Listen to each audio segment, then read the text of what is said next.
Hello everyone, we are Art of War. And we believe in creating a community where people can talk about, learn, and improve their skills at Warhammer 40K. Our channel has live stream competitive matches of 40K, played by the best players in the world. And we focus on teaching you how to get better at Warhammer, while also emphasizing sportsmanship and engagement with our audience. We strive to play every faction in the game to a top level, while also using a variety of lists to show off different playstyles for every faction. We also offer a variety of other videos such as codex reviews, faction rankings, tactics videos. When you join our channel, you become part of our community, where we emphasize learning and positive conversation about competitive 40K. You get early access to... Welcome back everybody to another stream. This is 40K Today with the Art of War team. It is myself, Richard Siegler, and Mr. Ridvan Skari Martinez, the Archon himself, joining us today. Thank you so much for joining us, Archon Skari. How you doing? I'm doing fantastic. I feel like I should be wearing my Art of War t-shirt after repping the Art of War team on the weekend. It was great fun. Why aren't I? Oh, because I decided to rep Paul Murphy's team for the ATC. We like Paul. Yeah. Paul's a great commentator. Paul's good stuff. So again, but I'm really looking forward to chatting 40K today. We got stuff that is happening, bumping in the 40K community and in the world of 40K, new releases and like the hot takes and all the hot goss that you get from us here at the Art of War team. I'm excited. So, and it's the first time that I'm on this show, and I'll be on next week. So we got Charity Hammer coming up. Oh man, so much to talk about. So take it away, Mr. Siegler. Well, there's going to be a ton of Siegler Skari content coming up in the War Room, as both Skari and I will be helping Charity Hammer from abroad. And we're going to be doing all sorts of War Room content as well. So join us for that in the next 2 weeks. But as you can see from our little display capture, we're going to be talking about some new Grey Knight and Thousand Suns rules. But before we get there, Mr. Skari is hot off of a Meta Monday in the War Room, talking about all the latest events that came up and some of what's winning right now. Why don't you give us like an overall recap of the meta in the last week or so? Some of the highlights. Some of the highlights. Most of the stuff, of course, this weekend was before the Adeptus Mechanicus FAQ has gone live, so a lot of the events didn't really run it. So we did see Adeptus Mechanicus with something like a 77% win rate, even though I'm not even like 80% win rate. What is this madness? I'm just, you know what's really funny? I've been to like 3 tournaments so far, and I've been able to play 0 AdMech players so far. 0. It's like nuts. Right. 0. I haven't played a single AdMech player at a tournament. Come on down to the stream house. I will give you all the AdMech practice you need. Thank you. I definitely need some AdMech practice. Like You know what? I'm okay to just like skip over this crazy win rate for AdMech. I'm fine with that. That's fine. On another note, even though they're having some crazy big win rates, AdMech, like there were 5 GTs this weekend. AdMech only won, I think 1 or 2. However, they were like they were all over the top 8s. Like there was AdMech players everywhere. We had Drukhari, we had Sisters of Battle, Adeptus Sororitas take some top spots. Our very own Mr. Brad Chester, who went and won the first Frogtown GT, or he's the Frogman King or something now. So, shout out to him for repping the team and taking home the gold, as we're in Olympic times. And that's pretty much it, and even the thing I found interesting was Adeptus Sororitas have like a 53% win rate. Something pretty... It's like standard, it's nothing crazy, but they've won more events, or they've actually been like placing number 1 at events. So it's interesting to note that, they've got some oomph. So yeah, it's a high level, a high skill cap codex. There's a lot of moving parts to it. It's a very MSU build, but you've seen John Lennon to great success at LSO using the Sisters book, and I think we're going to continue seeing people as they refine the builds. It's a codex that didn't have like, here's just the amazing units, here's these amazing synergies that are just going to win you games. You have to actually build up, and we're seeing it right now. The bodyguard role is pretty crucial to how Sisters are going to succeed. Terrain density is also a huge factor in terms of Sister success, I think, as you saw. 100%. And not only that, but like well, as we see, maybe the ITC starts moving more, or frontline gaming events start moving more towards like player-placed terrain, and then we have the Games Workshop show or events that are going to be coming up after Charity Hammer, which we'll talk about in a second. The week after is the Orlando GT, right? Orlando, which you and I will be talking about, like, and doing like a prep show, which I'm really excited about chatting. It's going to be great. It's going to be great fun. Yeah, and in the War Room this week, in the strategy session, I am doing it, and I'm going to be talking about GW terrain, what you need to think about when building a list designed to actually succeed on that terrain. So that should be really cool too. That's Wednesday morning in the War Room. And then in terms of the meta, I also believe Custodies won one of the events in the UK. They did. They're coming still out plugging away. out of the shadows. Those shadow keepers being like, "We're still here."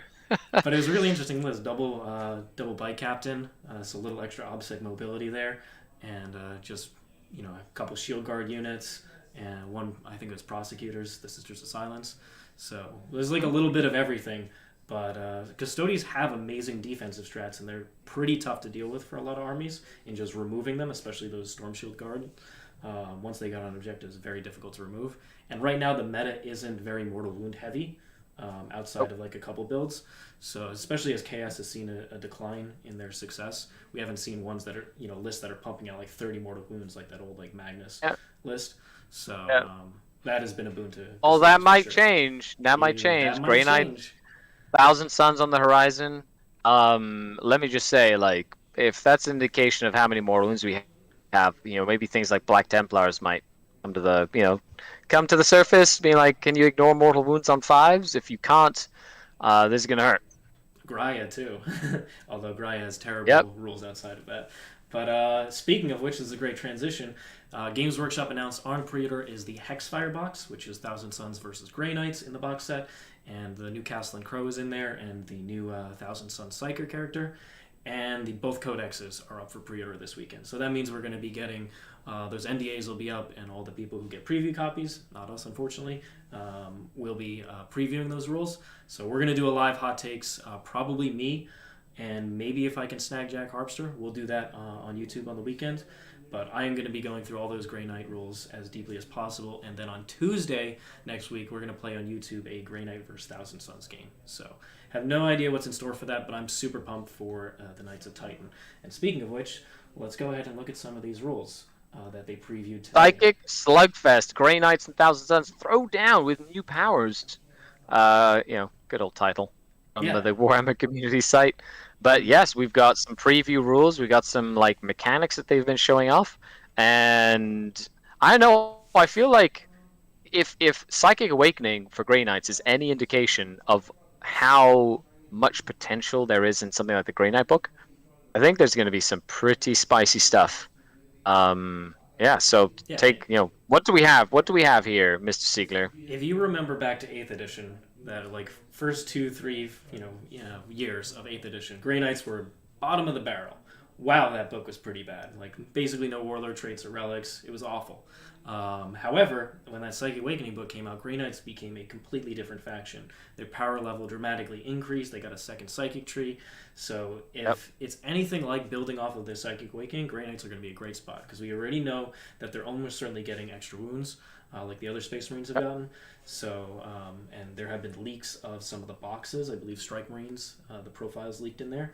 So what is Games Workshop actually previewed? Well, today they showed off some of the Brotherhoods, which is something that you can pick pre-game for your detachment, I guess. And in that case, you get to choose which Brotherhood you're assigned to. And you get a Psychic Power, access to, I believe it said a Stratagem, a Relic, and a Warlord trait for that particular Brotherhood. So they get an additional Psychic Power in addition to, so kind of like the 1,000 Suns in like their cults or whatever, where they got like an additional Psychic Power. And that's actually really cool. I like that. And if they really keep that in together with like the Tides, for example, right? Because they kind of like need to keep Tides. And I feel like the Tides are their chapter tactics. Yeah, you know what I mean, like that's going to be like their chapter tactics. It's going to be their Tides. They're going to be like being able to switch it and kind of be like very mortal woundy heavy, but they're supposed to be super elite demon hunting Space Marines, right? So I'm curious, Yeah, especially if once they get 2 wounds and stuff. Like Grey Knights have crazy amount of shooting. All they need is like some good AP at range, which they don't really have. Added anti-tank, and like if they keep the mobility shenanigans that they've had, they play the missions really well. And then if they get the extra wounds and durability, all of a sudden, like you could like paladins are already really hard to kill. But imagine if they had like 2 wounds each. Maybe paladins will be more like Alaris Terminators. You know, like just really tanky. I don't know. I could see that happening. I think out of all the things Grey Knights have right now, I assume they're going to keep the tide system. I really hope so, since that was a major success. I hope they keep Astrolabe, which is the indirect fire spell, and that's really where a lot of their firepower comes from, because it also ignores cover, which is a huge part of Ninth Edition. Yep. And then Ooh, and a way to like make their chaplain powers actually go off reliably, like masters. that would You know, be like awesome. having like a master order, because their little chaplain things are inconsistent. really good, really good. But like only being able to go on a 3-up, like just like not being able to re-roll it anymore. You know, it's just it's so unreliable in like a key moment of the game.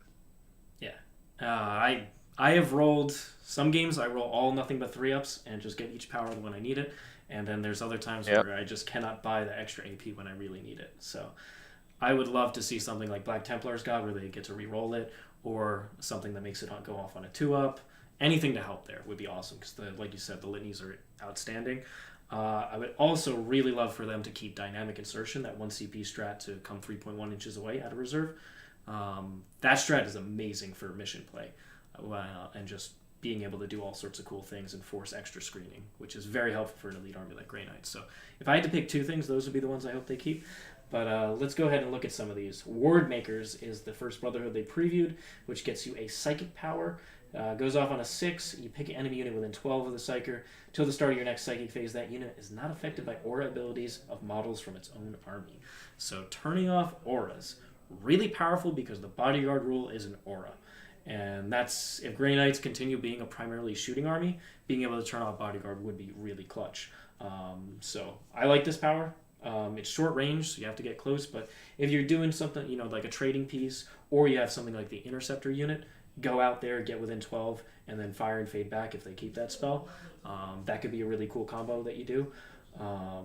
So I like this. Being able to turn off auras is very powerful. Turning off Rites of War from affecting a certain unit can be very powerful offensive. Turning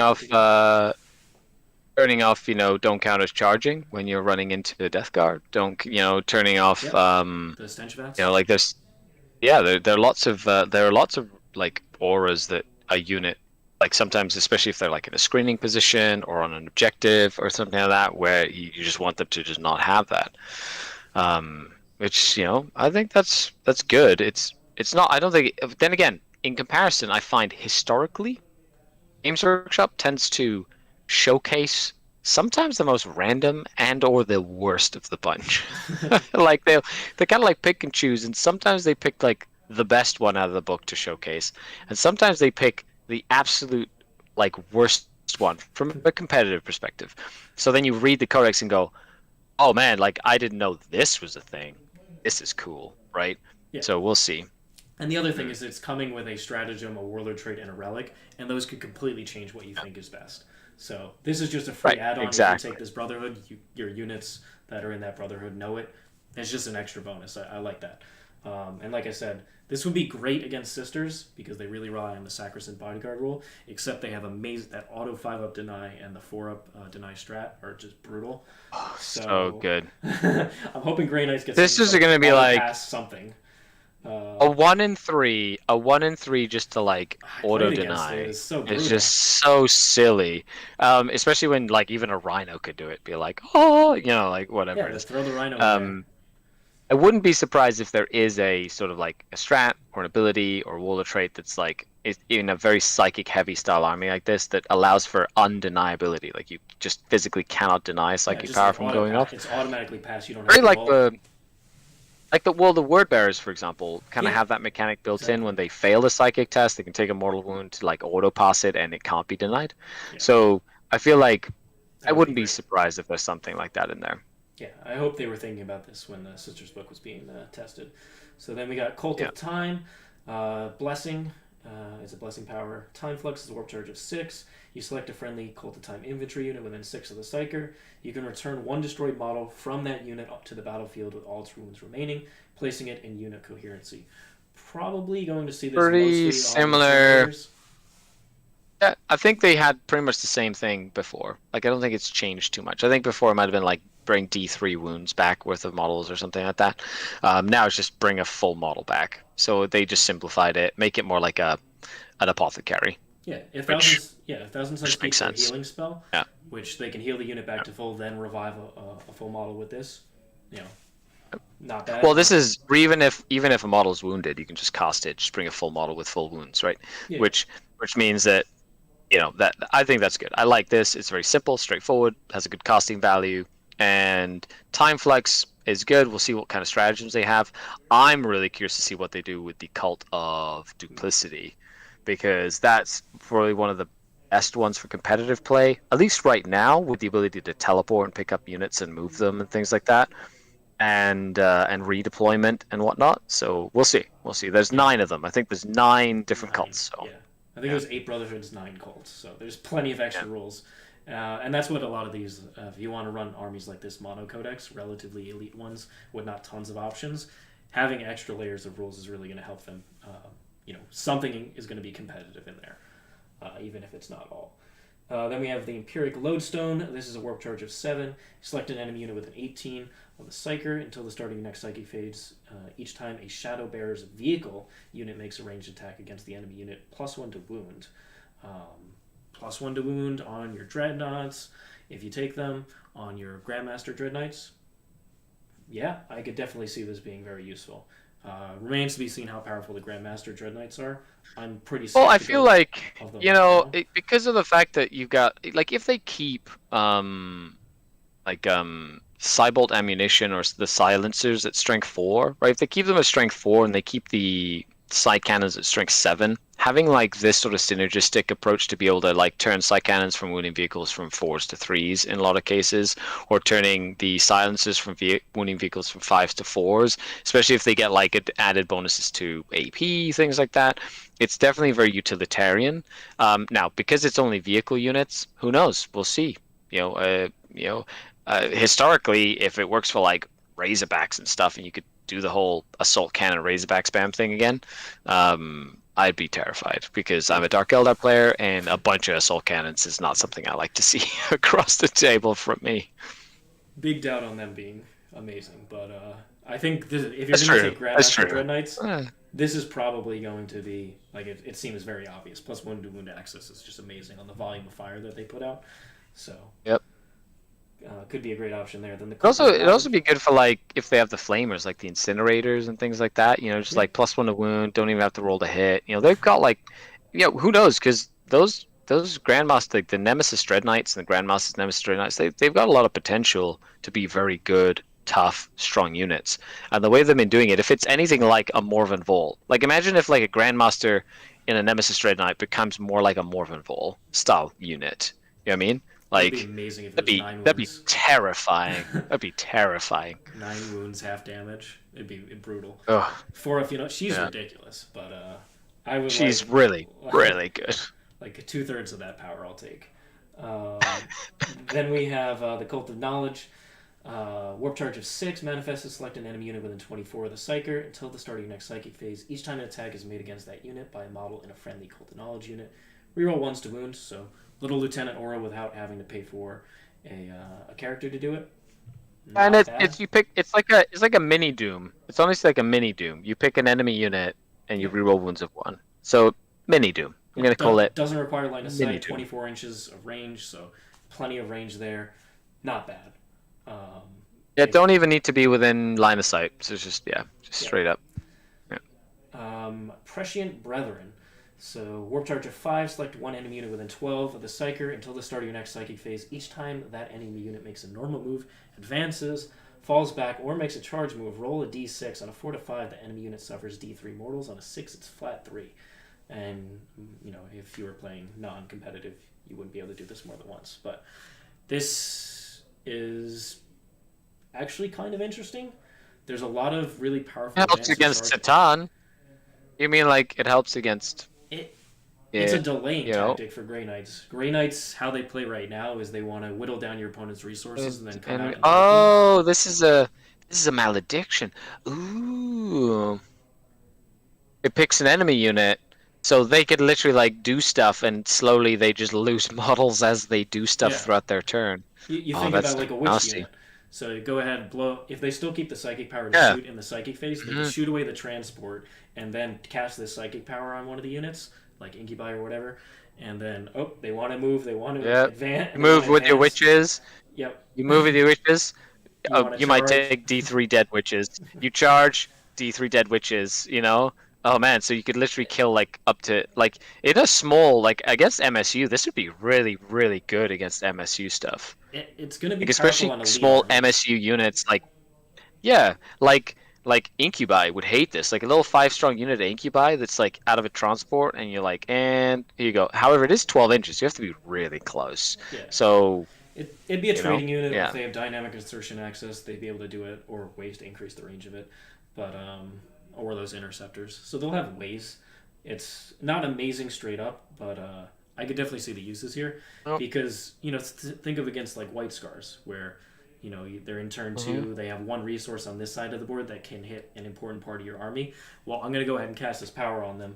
If they want to advance at me and then make a charge move, they're potentially taking 2d3 mortals, or more if I roll this. Or sixes. 6, or Yeah. just straight 6 mortals. Like oof. So, you could just force them to delay, use a different unit that might not be in range of these other key units. So, there's uses here. Not just absolutely amazing, but I could definitely see this being used. And once again, it's going to come down to what strats, relics, and warlord traits are associated with these brotherhoods to determine which are actually competitive. Then Cult of Manipulation. War charge of 5. Select enemy with an 18. Unit suffers a mortal wound until the start of your next psychic phase. Each time a psychic test is taken for that unit, subtract 2 from the psychic test. Psychic mirror matchup shenanigans? Yeah, sure. I mean, It's if you're okay, playing but against enemy Grey Knights or something, or but then they Bellicor or deny whatever, you you're and like, you're sad. and you. Or they deny you, or you just play against sisters, and like this is pointless. Like what Yeah. psychers do they have, or I think Dark this is the Eldar or worst one something like we've that. You know reviewed what I so mean? far. Like especially in the meta, right? Like in the meta right now, when is this useful? Maybe the one time you play against a Space Marine player with like a librarian. Yeah, like you've got Adeptus Mechanicus, no psychers unless they brought an Inquisitor. You've got Drukari. Dark Eldar, no, nobody. Drukari, no psychers. Yeah. Yeah. So this one So doesn't I don't agree. know why we wasted our breath on this one, Siegler. Why did we even For why the did we even memes. read it? For It was the no memes, for the Skari. memes. Well, don't worry. So Don't waste my time. once again, we got tons of exciting Grey Knight and Thousand Suns content coming up next week on the YouTube game. On Tuesday, it'll be Grey Knights versus Thousand Suns, and then we're also having a Thousand Suns and Grey Knight clinic in the War Room next week as well. So look forward to, as they keep doing previews, we'll definitely talk about them probably Wednesday when Skari and I do the Hangout at Hobby here. We also have a really cool event called Charity Hammer coming up. If you didn't see earlier, Nick and John are both traveling to Charity Hammer and going to be playing there, both in the GT, on random stream games, and in a team tournament. Each of them are captains and chose a team of 5 players to compete against each other. So that's going to be really hype as well. It's gonna happen Thursday night or something. It's gonna be think really so. fun. Yeah. So a lot of bragging rights on the line. Decide who you're going to support now. And Mr. Skari, you were going to be involved in Charity Hammer as well, correct? Yeah, I'll be helping Shoutcast to the events right now, to the shows. I will be shoutcasting with Adam Camilleri, the team event, the 5-on-5 team event that they're having. So Team Nick versus Team Lennon. And so yeah, join us. We're gonna have a lot of fun. There's 3 places where the streams are gonna be happening. I'm pretty sure I'm gonna be on the main Biff Pod stream with Adam, but it's gonna be on Canhammer TV. They're gonna have a stream. They're gonna have a stream here on the Art of War. The stream's gonna happen on the Art of War and on the Biff Pod Twitch. The aim, of course, for Charity Hammer is to raise money for Child's Play. Which is an organization, a charity that helps get toys and video games and support staff for children and their parents who are in long-term care for being in the hospital and things like that. So definitely something that is a very worthy cause. It's year number 3. And the charity has raised over $40,000 in the last 2 years, and the event hasn't even started. And they've already raised, like the charity, we've already raised like over $7,000, and it starts on like Wednesday night, Thursday night. Yeah. So yeah, get involved, participate, donate if you can. If not, share it with everybody. Just share the link, tell people about it. It's going to be so much fun. There's so much 40K to be going on. There's this GT, there's prizes and raffle prizes and stuff they're going to be handing out the whole time throughout the course of the event. It's going to be really fun. So I'm really looking forward to it. Yeah, helping children in need while at the same time watching some of the best competitive 40K players out there in various events. And like Skari said, we're going to be streaming here on the Art of War YouTube channel some of the games. If you want to check out the schedule, head over to charityhammer.com where you can donate. The donation link down here. You can check out the schedule and all sorts of other cool stuff like the roster of players, and then down here all the cool prizes that you can get for donating as well in random giveaways. So yeah, there's going to be like BiffPod team. There's like a couple of B Snagger box they're giving away too and stuff, and they gave away a custom painted knight as well. They gave that away in like on the stream that we had the other day, like yesterday actually. They gave that away yesterday. Super fun. I'm looking forward to it. It's like such a fun time, and every year I haven't been able to go. I cannot wait. 2022 I'm going because I want to be a part. Like I want to play and hang out with all these awesome people and support a great cause. So.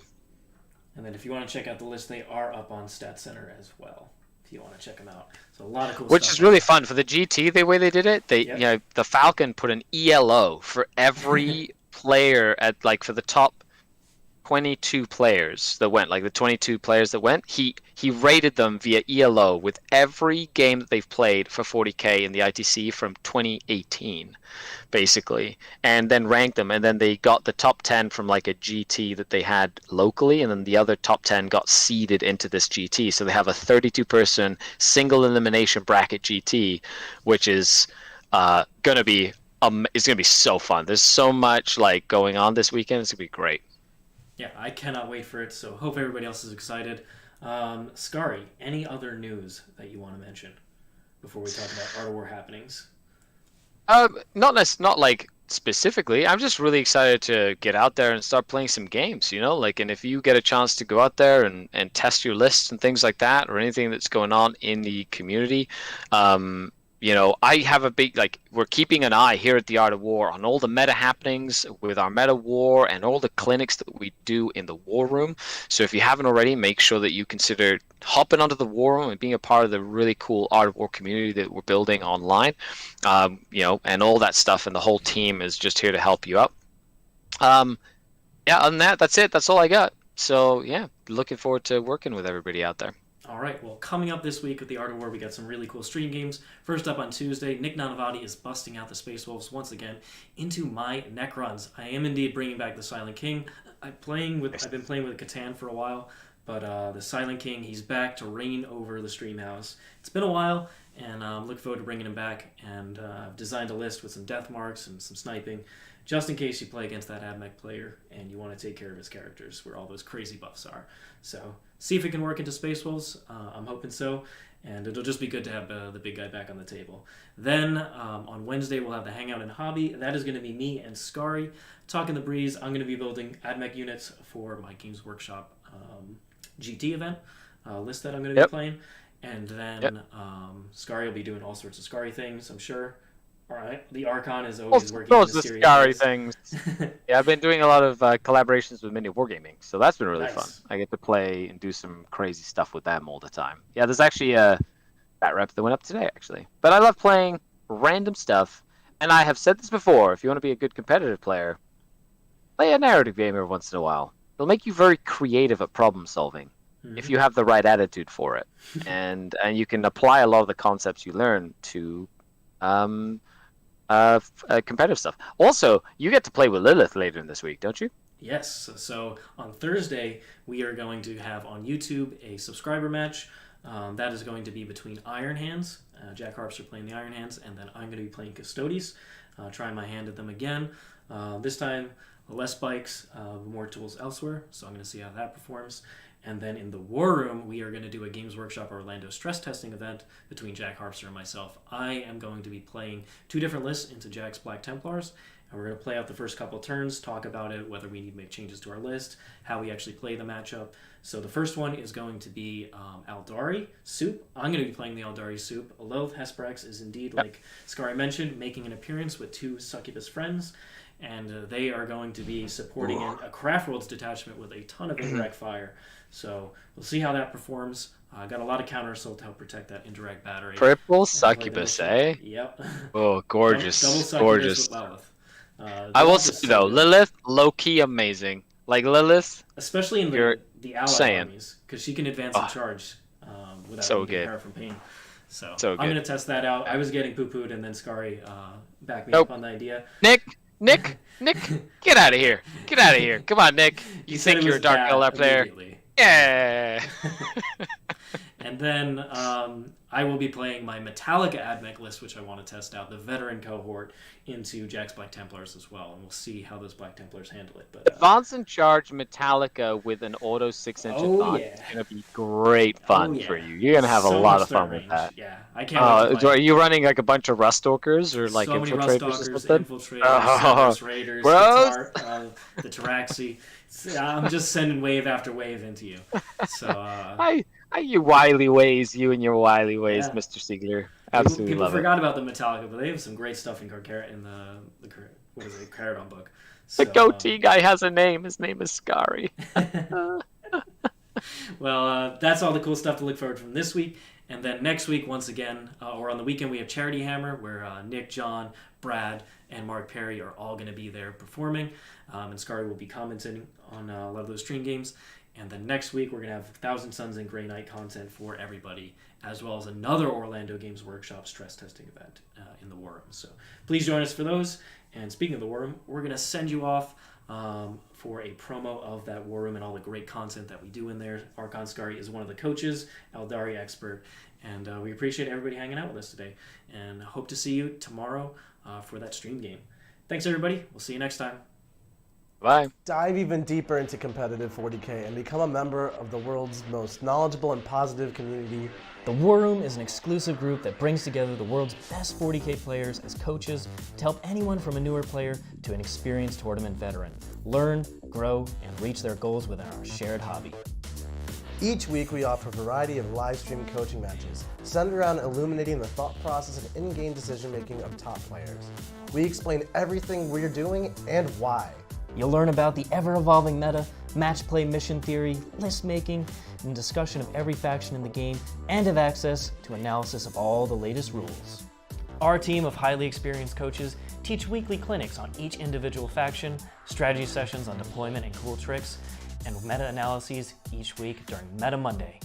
We are committed to not only providing the best knowledge for players available, but also building a one-of-a-kind community. Come be a part of the War Room.